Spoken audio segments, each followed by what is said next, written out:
اعوذ باللہ من الشیطان الرجیم، بسم اللہ الرحمن الرحیم۔ السلام علیکم۔ آج ایک اور رزق میں برکت کا وظیفہ لے کر حاضر ہوا ہوں۔ بعض اوقات انسان بہت زیادہ پریشان ہو جاتا ہے، رزق کو لے کے پریشانیاں آ جاتی ہیں اور اتنی پریشانیاں آ جاتی ہیں کہ انسان اللہ تعالیٰ کو یاد نہیں کرتا، اپنے ارد گرد کاموں میں لگا رہتا ہے، صرف پریشان ہوتا ہے لیکن اللہ تعالیٰ سے مدد نہیں مانگتا۔ ایک شخص کا آپ کو سچا واقعہ بتائیں گے۔ یہ واقعہ بشیر کا ہے۔ میں بندہ بشیر اس کا نام تھا، وہ اپنے آپ کو بندہ بشیر کہلواتا تھا۔ بندہ بشیر ایک خوش مزاج شخص تھا۔ وہ ایک کلرک تھا۔ آفس میں اس کا کام فائلوں کو ارد گرد رکھنا تھا۔ اس کے علاوہ جب بھی اس کے صاحب آتے تو ان کی گاڑی کا دروازہ کھولنا، ان کا کوٹ اتارنا، سردی میں ہیٹر چلانا، گرمی میں اے سی چلانا، چائے بنانا، کھانا سامنے رکھنا اور بہت سے کام اس کی ذمہ داری تھے۔ اس کے علاوہ وہ گھر کے کام بھی کرتا تھا، جس میں دھوبی سے کپڑے لانا، کھانا لے کے آنا، باہر سے سبزیاں، مختلف گھر کی چیزیں لے کر آنا تھا۔ تو اس طرح سے اس کی ذمہ داریاں بہت زیادہ تھی، اس کے کام بہت زیادہ تھے، لیکن اس کی تنخواہ صرف 8,000 روپے تھی۔ 8,000 روپے میں گزارا کرنا، گھر کا خرچہ چلانا اور دوسرے معاملات کو دیکھنا بہت ہی مشکل ہوتا جا رہا تھا۔ اگر رہنے کی بات کی جائے تو بندہ بشیر کا والد بھی ایک کلرک تھا اور سرکاری کوارٹر میں رہتا تھا، جو اس کو بعد میں مل جاتا ہے۔ اسی کوارٹر میں یہ بندہ بشیر رہتا ہے۔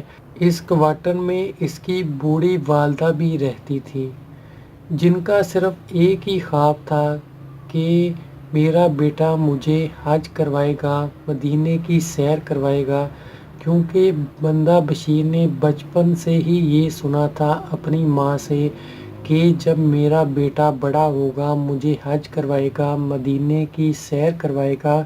تو بندہ بشیر کا صرف ایک ہی خواب تھا کہ وہ اپنی ماں کو حج ضرور کروائے گا۔